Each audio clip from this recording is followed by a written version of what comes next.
Certain parts of Imphal still continue to remain submerged in flood waters ever since Cyclone Ramal lashed out through the entire region earlier last month. Well, flood-affected residents still live in relief camps in Imphal East as certain pockets of the city remains waterlogged.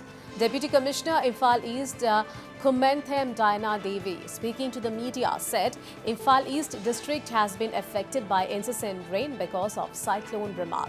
She added several villages have been affected. As of now, the water level has receded to a much better level. However, in some of the houses and localities, water level is yet to recede.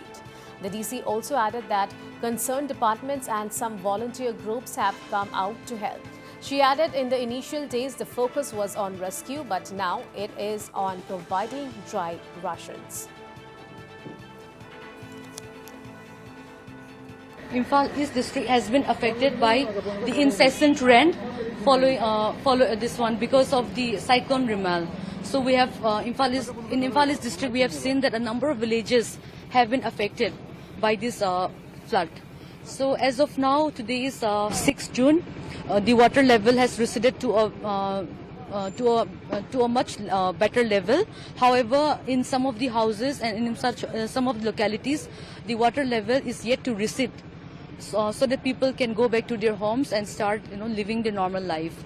So many departments, the concerned stakeholders like the Water Resources Department, IFCD, PHED, Health, and even and also a lot of voluntary organizations, they've come out to help.